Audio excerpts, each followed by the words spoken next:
Esta historia comienza antes de la destrucción total causada por el diluvio universal, cuando aún existía otra civilización sobre la Tierra, la que hoy convertida en leyenda llamamos la Atlántida.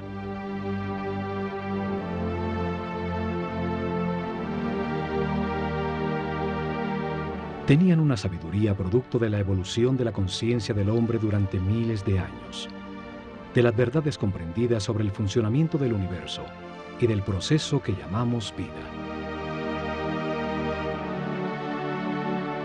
El estudio de las constelaciones les reveló que la humanidad era una unión viviente entre el cielo y la tierra, que las estrellas y los soles la afectaban, formando estaciones, ciclos y ritmos.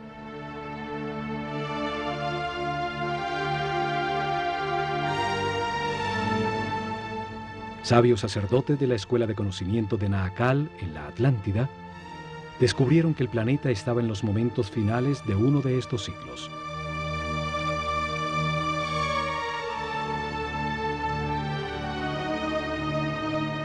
Advirtieron sin ser oídos que una catástrofe inminente destruiría las estructuras que organizaban la vida del hombre.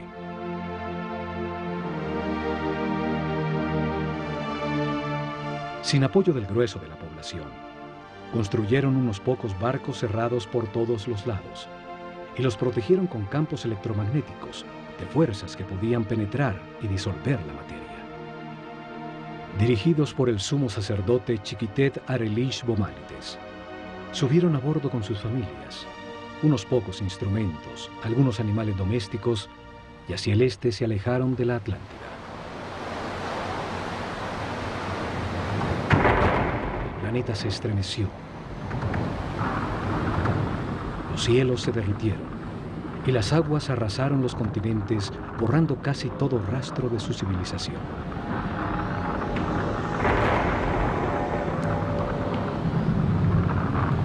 Como evidencia en dos lugares muy cerca a Egipto, se encontraron unas gigantescas losas de piedra, llamadas megalitos, que por su enorme tamaño, peso y difícil ensamblaje, demuestran una tecnología desaparecida, seguramente de la civilización atlante. La primera evidencia está en Baalbek, Líbano. Allí se encuentran las tres losas cortadas de piedra, más grandes y más pesadas del mundo. Son llamadas los trilitones.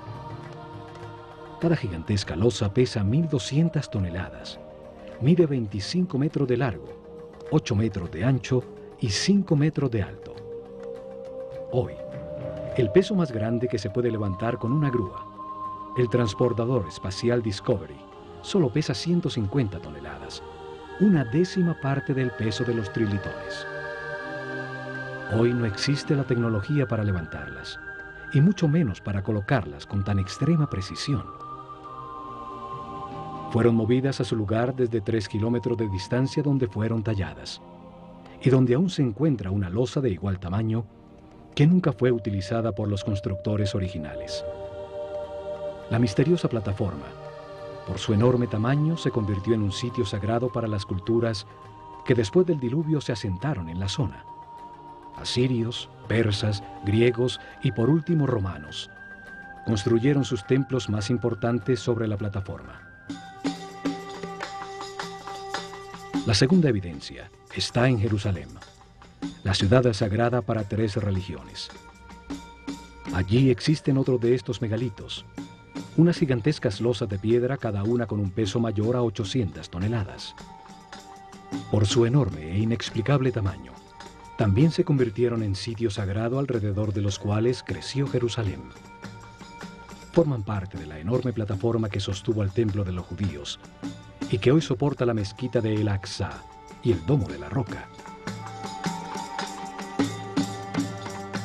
Las losas son parte de los cimientos del mismo Muro de los Lamentos. Hoy se llega hasta allí por un túnel que descubrió las enormes piedras.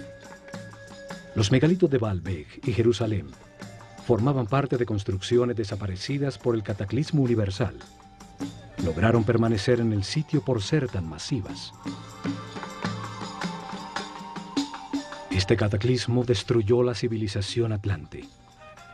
Sucedió alrededor del año 10.900 a.C., cuando el sistema solar atravesaba la constelación de Leo y quedó registrado en los libros sagrados de todas las culturas del mundo.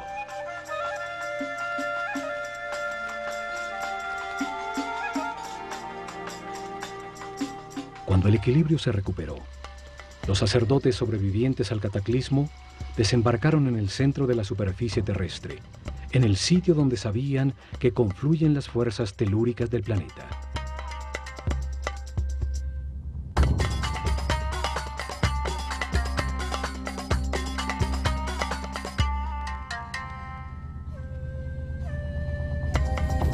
Esperaban utilizar estas fuerzas para impulsar el pensamiento del hombre, construyendo masivas formas piramidales que resonaban, concentraban y transformaban la vibración fundamental del planeta en energía. Seres muy avanzados espiritualmente tenían un concepto de progreso que no estaba basado en la adquisición de comodidades materiales, sino en lograr la paz y la armonía interior, en transformar un limitado hombre animal en un superhombre. Estos sacerdotes, en un momento que llamaron el Septepi, el tiempo nuevo, vieron resurgir de las aguas un largo y estrecho oasis, una fértil tierra rodeada por un desierto protector bordeando un largo río. Lo llamaron Egipto, la tierra que emerge de las aguas, el país de un solo río, el Nilo, con las mejores condiciones para gestar una nueva civilización. Los sacerdotes vieron el cataclismo como una oportunidad para orientar la humanidad hacia un destino más alto y estructurar en este nuevo ciclo una sociedad dedicada al perfeccionamiento espiritual.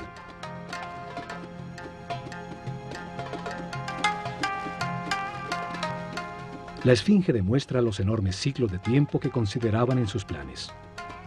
Su forma de león, con cabeza de hombre, resalta el ciclo comprendido entre la era de Leo y la de Acuario, los tiempos de influencia de la nueva civilización. Veían la vida como un proceso diseñado por Dios, en el que el hombre reencarna sucesivamente para perfeccionarse y ascender en las jerarquías del universo. El espíritu del hombre que no comprende al Creador, ni la razón del universo o de su propia existencia, se encarna en un cuerpo para tener experiencias que le permitan adquirir sabiduría y comprensión. En el sitio donde reencarna y experimenta todo, tiene dos extremos opuestos. Es un universo polarizado y dual, que permite la comparación entre las partes para comprender cuál es verdad. Se aprende al vivir en carne propia el resultado de cada decisión y comportamiento en la vida. El sufrimiento permite entender la felicidad. La angustia permite entender la paz.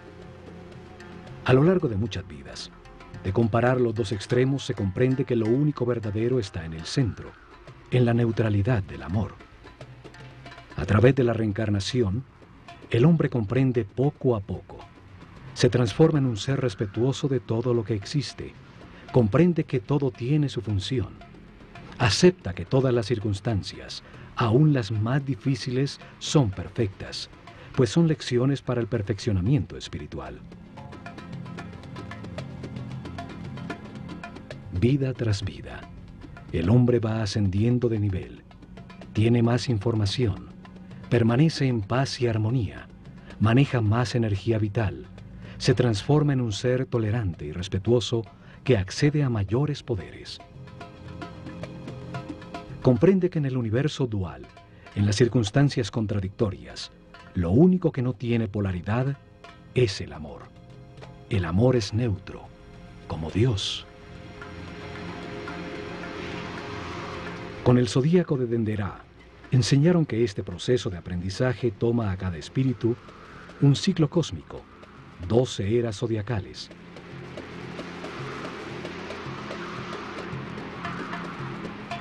Un giro completo del sistema solar, recibiendo la radiación de cada una de las 12 constelaciones.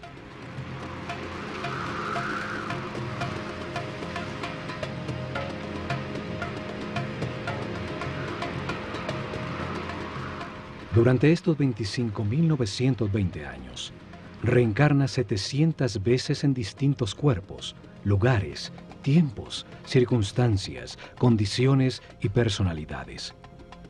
En cada vida aprende algo distinto. Cada vez nace influenciado de distinta manera por las fuerzas que irradian las estrellas. Así, todo ser vivo cumple un ciclo cósmico, en el que recibe la energía de las 12 constelaciones, la influencia de los cielos, que marcan ritmos y producen distintos estados. Conociendo la relación de este proceso de aprendizaje, de las vidas del hombre en la Tierra, con el movimiento del planeta y del sistema solar, a través de las constelaciones, rigieron sus planes por las estrellas.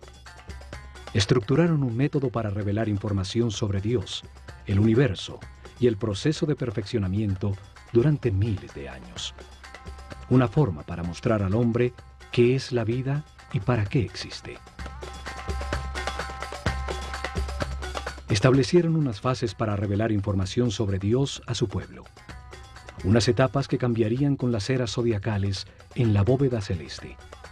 Épocas dedicadas a estudiar cómo Dios creó el universo y luego la conciencia del hombre. Cada fase de la revelación estuvo dirigida por un centro religioso que se construyó a lo largo de la columna vertebral de Egipto, el Nilo.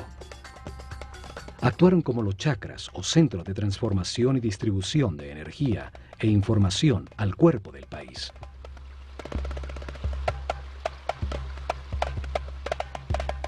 Desarrollaron en 4 épocas, 4 centros religiosos, cada uno dedicado a explicar y lograr comprensión en el pueblo sobre una fase del Génesis.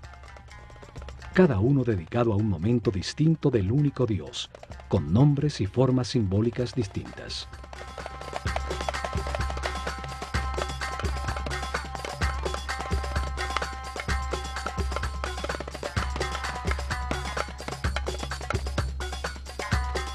El primer centro religioso fue establecido en Anú, llamada Heliópolis por los griegos, al comenzar la era de Géminis en el año 6620 a.C., en la época predinástica de Egipto.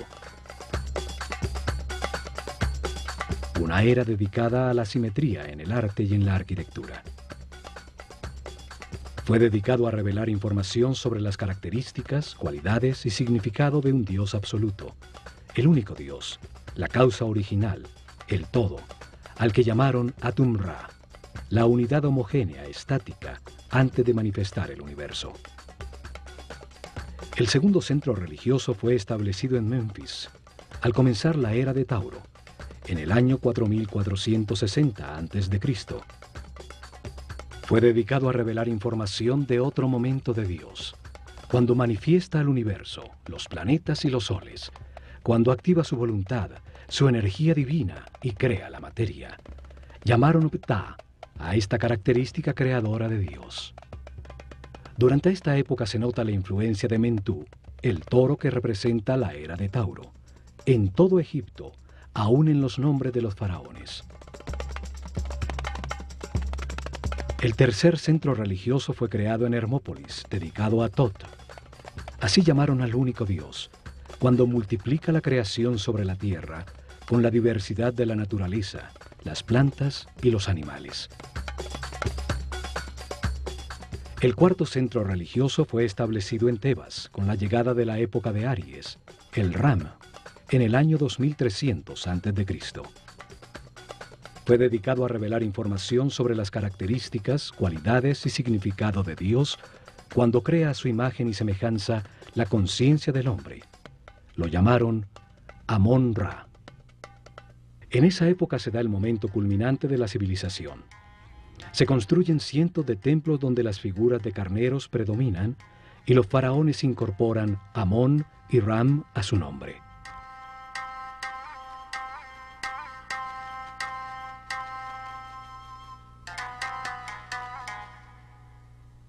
Los cambios de era o constelación zodiacal determinaron la duración de cada fase de la revelación.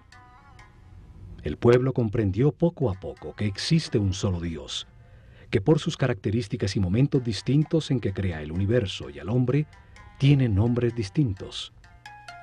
Crearon una escuela de misterios para transmitir su conocimiento, garantizando sacerdotes sucesores de su casta que continuaran el proceso de revelación. Alrededor de los templos y centros religiosos desarrollaron el país. En su interior se dedicaron a transformar a los iniciados en seres respetuosos, capaces de guiar a su pueblo y manejar las fuerzas fundamentales de la naturaleza.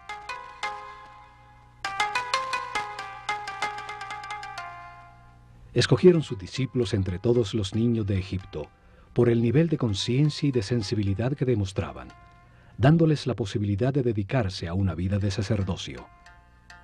Les dieron información sobre el proceso de perfeccionamiento a través de la reencarnación, sobre Dios y el universo. Les enseñaron ciencias, arte, religión y filosofía. Los entrenaron en ejercitar su autocontrol. Aprendieron a conservar su energía vital, a comprender la importancia del respeto y el libre albedrío, acelerándoles el proceso evolutivo. Los convirtieron en los sucesores de su casta, sacerdotes con el conocimiento y el poder que éste produce, y la misión de guiar al pueblo en un camino de perfeccionamiento general. Se han encontrado estatuas de sacerdotes, unas saliendo de un cubo, otras representados como escribas, seres con el conocimiento. A unos pocos le adicionaron a su nombre la palabra Hotep, que significa sabio, como a Imhotep o Amenhotep, hijo de Apú, como reconocimiento a su sabiduría.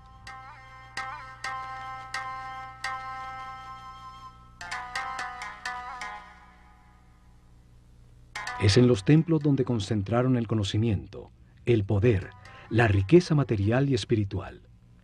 Desde allí impulsaron la organización desde la nada de la civilización egipcia.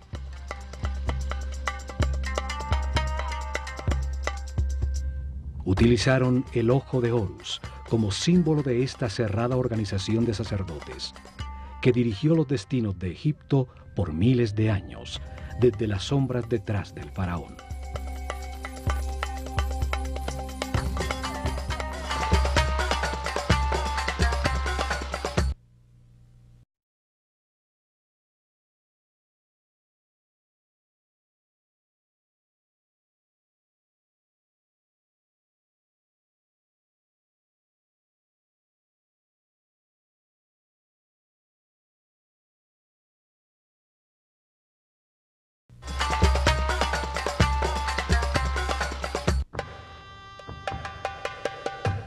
La Escuela de Misterios utilizó el ojo de Horus como su símbolo, una firma que aparece en los muros de todos los templos de Egipto. Un símbolo trae a la mente, evoca lo comprendido de su forma, su acción principal, transmite una idea de manera muy simple, más allá de las palabras. Su significado puede ser entendido miles de años después de haber sido dibujado.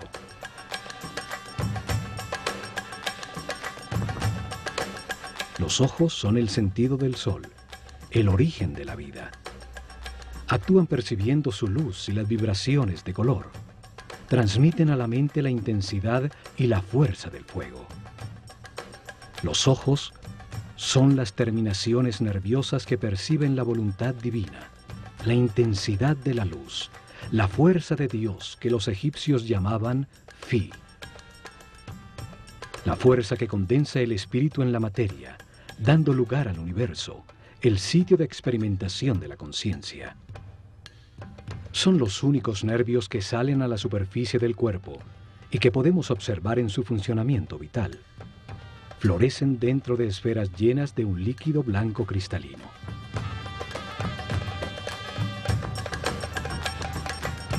Los ojos simbolizan la dualidad. El ojo izquierdo es solar, sensible a lo negativo. El derecho es lunar, sensible a lo positivo y afirmativo. Cruzan su información para producir la imagen mental correcta del espacio. Simbolizan la experimentación de la conciencia en un universo de contrastes, para encontrar la verdad por comparación entre las partes opuestas. Reaccionan a la luz activa del sol, produciendo en la mente la verdadera luz, la energía vital luminosa, una luz invisible que hace posible la inteligencia y la comprensión de la realidad. Los pájaros evocan la acción de volar, la libertad sin limitaciones materiales. El halcón es el pájaro que mejor ve. Horus, el halcón, representa al espíritu cuando completa su aprendizaje en la vida mortal y limitada. Cuando comprende las verdades del universo, porque las ha verificado en muchas vidas, y se eleva sobre las limitaciones materiales, sobre el tiempo y el espacio. El ojo de Horus es la conciencia inmortal que todo lo sabe, que todo lo ve. Puede volar muy alto sobre todo lo que existe o fijar su atención en cualquier detalle. Evidentemente, los sabios sacerdotes se veían como los observadores y los guías de un proceso de perfeccionamiento hacia la luz. Por eso su símbolo era el ojo de Horus, el ojo que todo lo ve.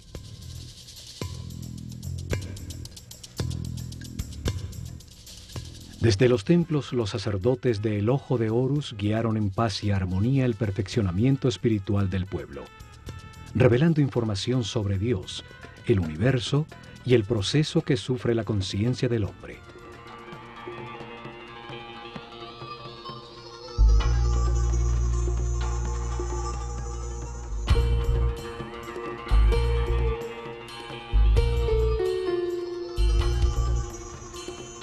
Protegido del exterior por altísimos muros, cada templo era un enorme complejo donde vivieron miles de personas, hombres y mujeres por igual, pues no había distinción de sexo. Dedicaban por lo menos 21 años de su vida a recibir información y entrenamiento para convertirse en sacerdotes o sacerdotisas.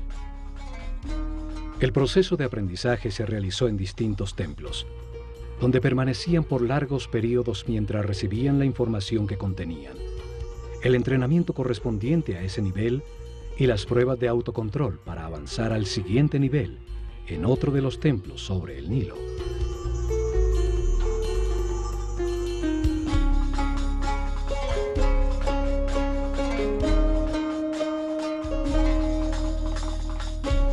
Cada templo fue una biblioteca viva con información especializada.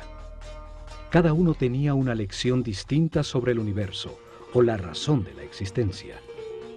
Cada templo contenía en su interior un tema sagrado distinto con información que da sentido a todo lo creado.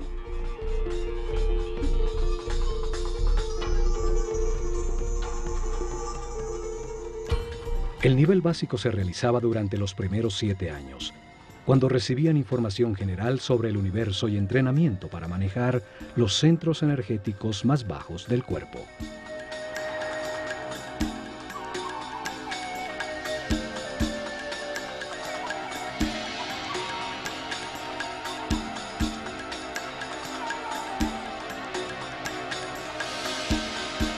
Tenían templos como el de Komombo, dedicados a entender la necesidad de universo dual y polarizado, para permitir a la mente comparar entre extremos opuestos y así comprender qué es verdad.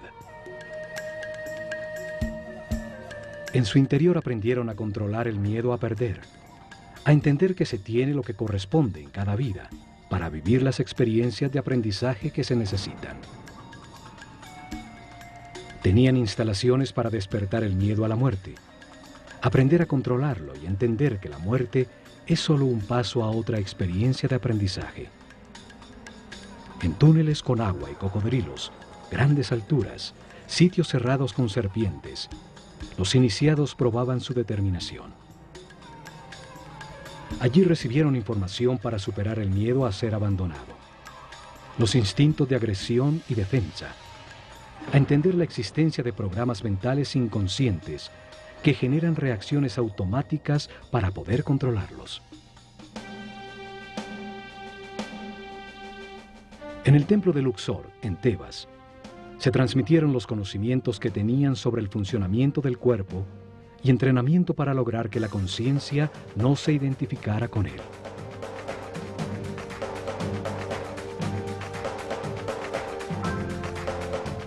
El templo entero era como un organismo humano, Cada salón representaba un órgano con información en sus muros sobre su función principal, el beneficio que el organismo total obtenía al realizarla y su relación con otros órganos.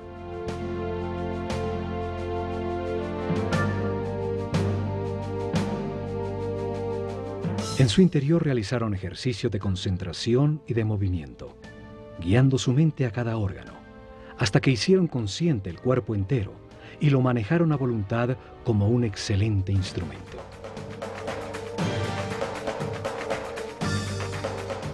Varios templos con sacerdotisas de Neftis e Isis estaban dedicados a transmitir información y entrenamiento sobre las percepciones físicas, las emociones y deseos carnales del cuerpo, su diferencia con las emociones superiores, la intuición y la inspiración.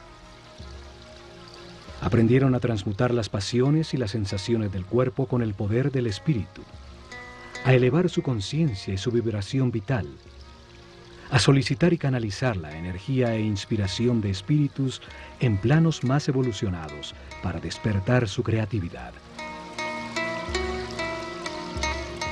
Muchos templos como el de Hathor, en Dendera, estaban dedicados a las ciencias, a la astronomía, a la astrología y a las matemáticas. En su azotea se dedicaron a registrar los cielos, a entender las distintas energías que emite cada constelación y los efectos que produce.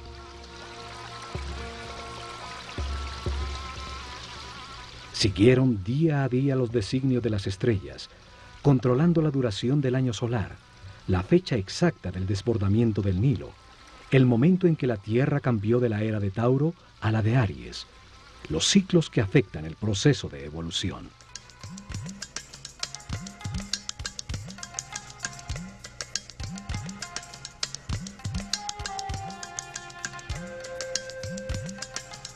Luego de recibir información dirigida a la razón y entrenamiento para controlar sensaciones, emociones y pensamientos, dedicaban otros 7 años al lado derecho del cerebro, a la inteligencia del corazón, a encontrar la diferencia entre el pensar y el meditar.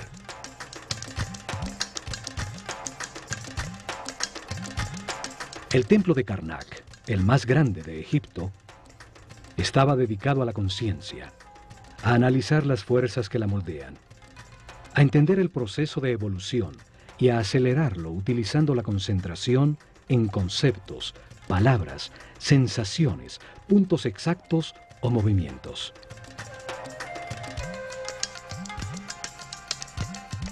Aprendieron a concentrarse en sí mismos, a diferenciar entre el yo superior y el ego, a identificarse con un ser u objeto externo hasta sentir y transformarse en lo que se piensa.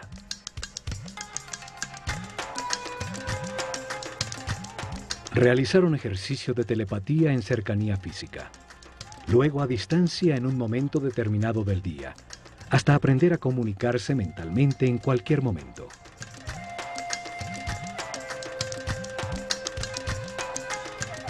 Recibieron información sobre el tiempo y entrenamiento para vivirlo como un eterno presente.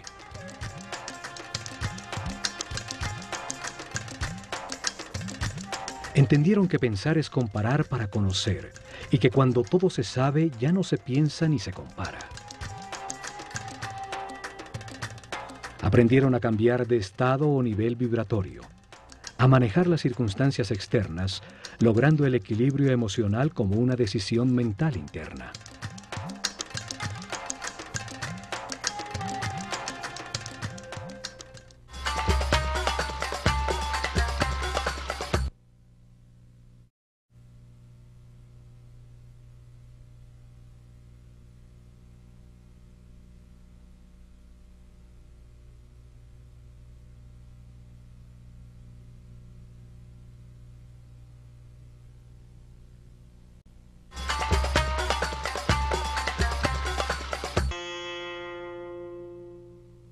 Cada templo contenía 3 niveles de información.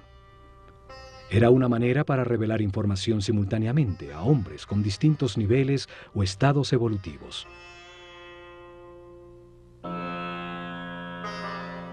El primer nivel transmitía información básica dirigida al pueblo. Cada templo contaba una sencilla historia llena de símbolos y personajes fantásticos. Un drama sagrado fácilmente comprensible. Las ideas eran expresadas como mitos en forma de historia.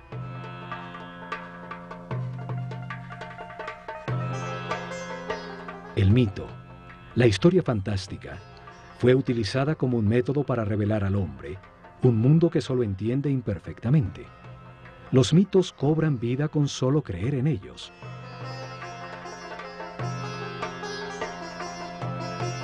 Inventaron personajes con características simbólicas, con formas que traen a la mente su función y actividad principal, que participaban en sencillas historias, parábolas que cuentan verdades sobre la naturaleza humana, sin lo árido o lo abstracto de la filosofía o la metafísica.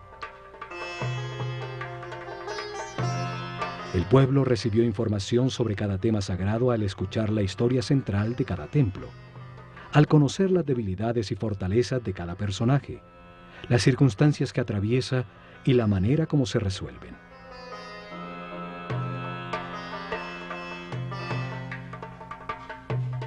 Utilizaron un segundo nivel de información dirigido a los discípulos, seres con un nivel espiritual más elevado, y a los que se les explicaba directamente el mismo tema sagrado, de una manera más concreta y profunda.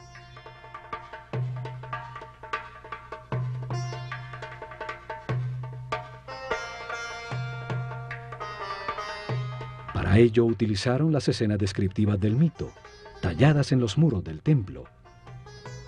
Se les explicaba cada personaje, lo que simboliza en el universo, la parte del proceso de perfeccionamiento que representa, el porqué de su forma, su comportamiento y su función principal.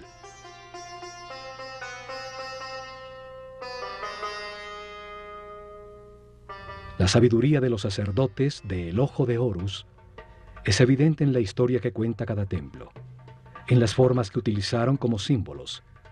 El solo verlos trae a la mente la acción vital que representan o la cualidad que se gana al hacerla. Al utilizar hombres con cabeza de animal como símbolos, los transforman en ideas que evocan la característica vital del animal. Traen a la mente la función que el animal cumple en el universo.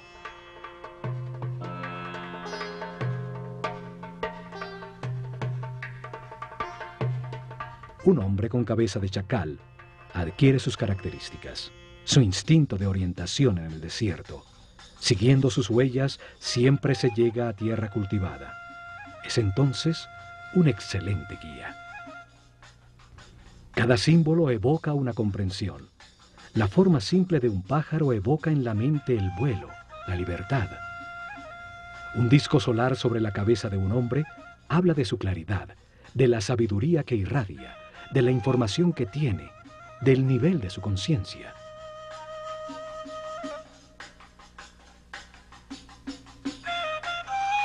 Estudiaron detenidamente los animales e insectos.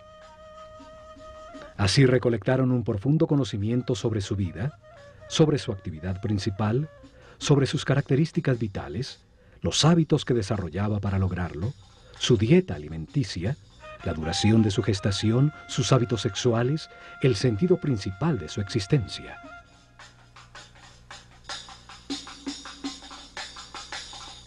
Escogieron los animales más idóneos para representar una acción vital y lo que logra el universo cuando se ejecutan.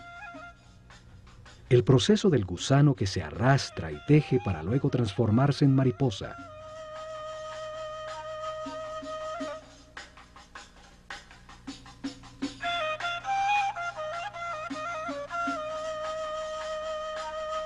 Entre todos los pájaros, el halcón es el que mejor ve.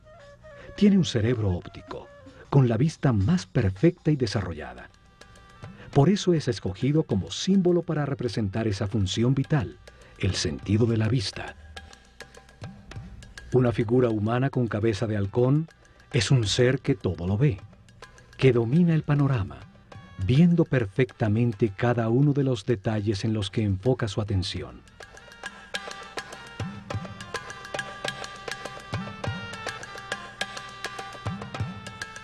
Estas figuras llamadas dioses o néteres por los egiptólogos que creen que Egipto era politeísta y que adoraba a los animales. Solo representan una acción vital, un comportamiento que transforma y perfecciona. Cada acción importante de la vida tiene un símbolo que la representa. Comunica la transformación que ocurre en la esencia del individuo que la ejecuta, lo que se obtiene. Un par de brazos indican adoración, unas piernas la acción de caminar, una boca la acción de hablar.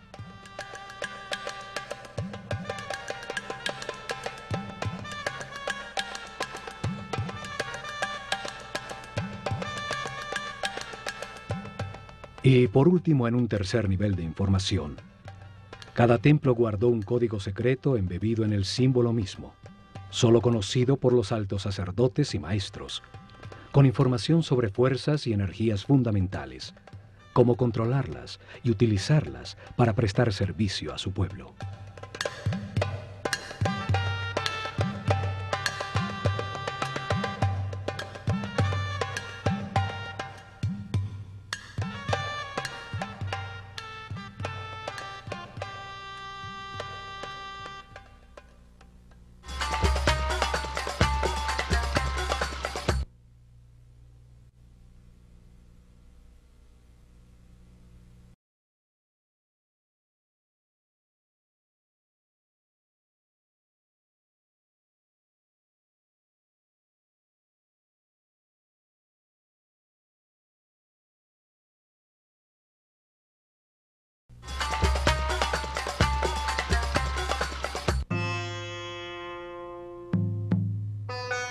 En templos como el de Horus en Edfu, el sumo sacerdote dirigió a los discípulos más evolucionados a desplazar su conciencia en el tiempo, abriendo el inconsciente para revivir y comprender las vidas pasadas en su proceso de reencarnación. El sumo sacerdote siempre fue un ser muy avanzado en el camino espiritual. No se identificaba con el cuerpo, conocía perfectamente su funcionamiento y qué energías utilizar para equilibrarlo.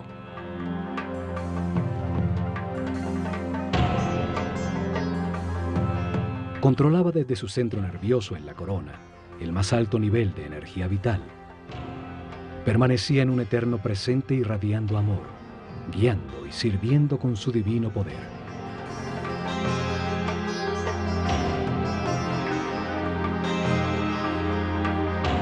La materia solo recibe, se contrae. El dar es radiar. Es una característica vibracional del espíritu. Los seres de cada nivel reciben y transmiten a sus niveles inferiores.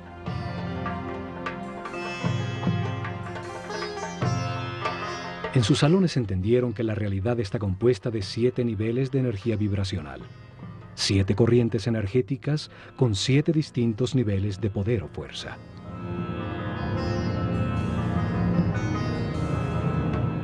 El cuerpo tiene 7 chakras o centros de transformación de la energía fundamental del universo.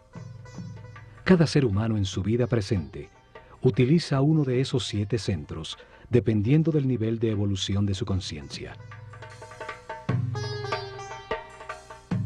A mayor comprensión del universo, más respeto, más alto el chakra o centro nervioso que utiliza para transformar la energía. Mayor cantidad de energía procesa diariamente y más poderes trascendentales tiene. El sumo sacerdote podía controlar las fuerzas fundamentales por el altísimo nivel de energía vital en que permanecía su organismo. Su sistema neural tenía una resistencia correspondiente con ese nivel de energía.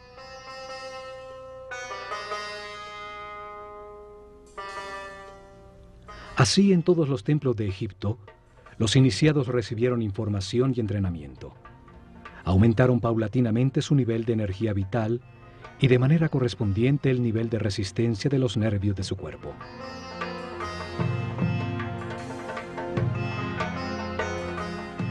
Aprendieron a mantenerse en paz, armonía, a respetar todo lo que existe, a aceptar la perfección del universo para conservar sus niveles de energía vital en el camino de perfeccionamiento que lleva a la omnipotencia, al control de fuerzas y energías superiores. Una intensa preparación física, mental y espiritual que terminaba con el momento de experimentar la totalidad y la nada, lo manifestado y lo inmanifestado, y recibir en una pirámide una poderosa energía que permite vislumbrar el séptimo nivel de conciencia. Durante la era de Tauro, se dedicaron a experimentar con una forma piramidal de tecnología resonante que transformaba las vibraciones del planeta en energía. Un conocimiento heredado que había de llevar a la práctica.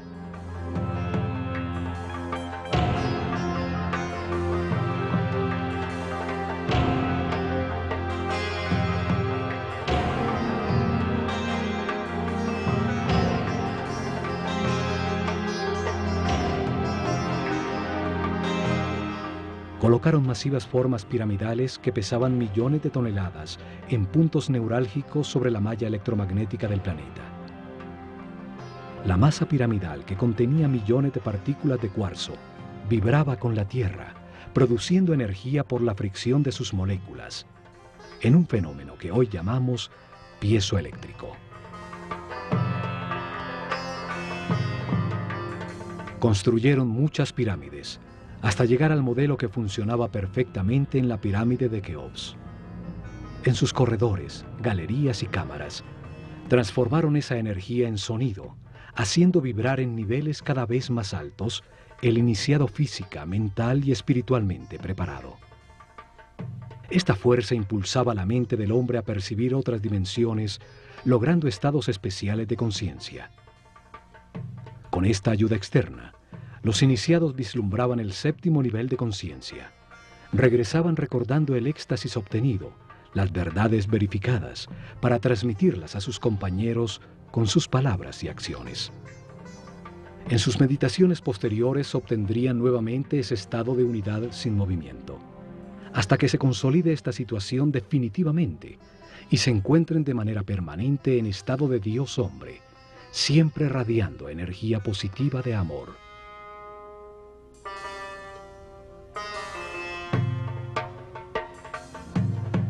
Los conocimientos sobre las formas puras del universo, los bloques básicos con los que se organiza la energía y la materia, fueron fundamentales para el desarrollo de la civilización egipcia. Hoy llamamos a esas formas puras sólidos platónicos. 5 polígonos con sus lados y ángulos iguales, basados en triángulos equiláteros, la forma divina que no tiene tensiones. Utilizando estas formas pudieron producir efectos de resonancia y concentración energética para elevar la percepción de la conciencia, para lograr efectos de superconductividad con los que se anula la fuerza de gravedad. Hoy se ha descubierto que el planeta tiene puntos neurálgicos llamados nodos diamagnéticos, donde se puede controlar la fuerza de gravedad del planeta y producir fenómenos de superconductividad. La superconductividad permite amplificar o disminuir la fuerza de gravedad. Al aumentar el peso de las losas de piedra, se enterraban como cimientos sin necesidad de excavar para lograrlo. Al disminuirla, las hicieron livianas para empujarlas y moverlas fácilmente desde lejanas canteras. En la isla de Segel, se encontraron hieroglifos con fórmulas e ingredientes para producir una especie de concreto que parece roca.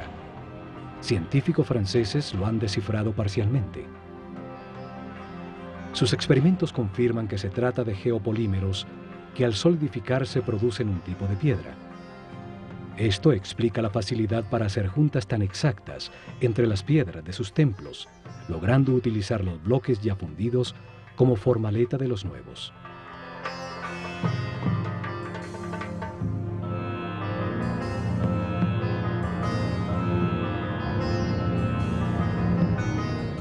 Pero lo más importante fue su visión de que la vida es un proceso diseñado por Dios para ampliar la conciencia del hombre.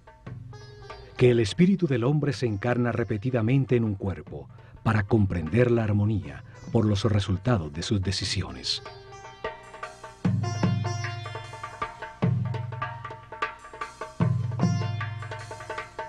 Al vivir muchas vidas con experiencias opuestas, de angustia y paz, de depresión y felicidad, de riqueza y pobreza, de salud y enfermedad. Comprende la razón de su existencia y termina con las limitaciones materiales, transformándose en un superhombre inmortal. Un ser que no pierde en la muerte la conciencia o la información acumulada. Un espíritu sabio al final de un proceso que sube otro peldaño más en la perfección del universo.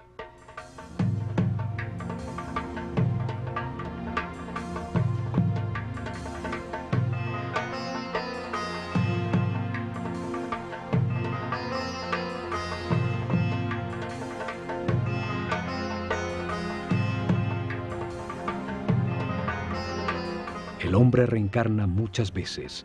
Al principio su animalidad es dominante. La intolerancia y la agresión determinan una vida de sufrimiento. Poco a poco, se satura del dolor y al buscar remediarlo deja de atacar. Encuentra la paz y con ella altos niveles de energía vital.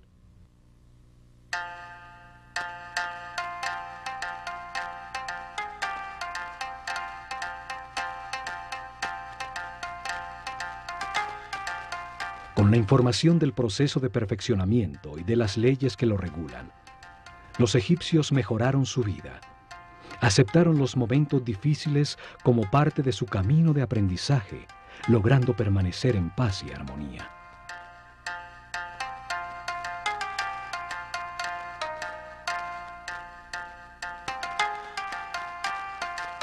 Los templos se revelaron como hombres en un mundo de dolor.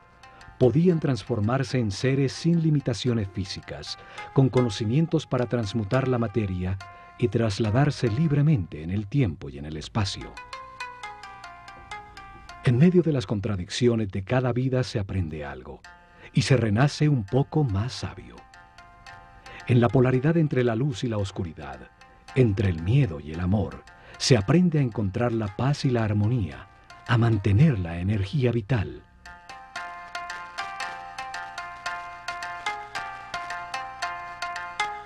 Al experimentar en carne propia los tormentos y la angustia que producen la ira, el odio, el rencor o la venganza, se comprende el valor de la armonía. Al comprender que cada decisión produce paz o sufrimiento, se puede pasar del infierno de la vida al cielo de la misma. El pueblo entendió que todas las acciones de la vida diaria, pescar, sembrar, cosechar, son una manera de acercarse a Dios, de ser más perfectos cada día. Lograron una comunidad en paz y una felicidad tal que cuando el historiador griego Heródoto visitó Egipto en el año 500 a.C., no pudo menos que afirmar: de todas las naciones de la tierra, los egipcios son los más felices, sanos y religiosos.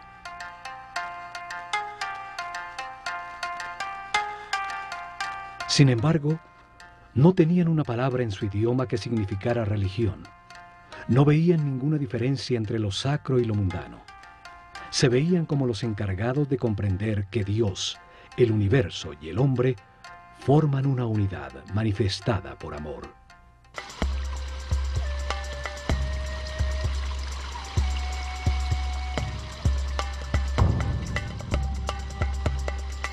En estos programas del Ojo de Horus, veremos el mensaje que los egipcios transmitieron en sus templos, que todos los hombres avanzan por un camino de perfeccionamiento que toma muchas vidas. Unos están más evolucionados que otros, pero todos llegarán a la inmortalidad y a la conciencia permanente, solo aprendiendo a ser flexibles, a aceptar las circunstancias y a respetar a todos los seres que nos rodean.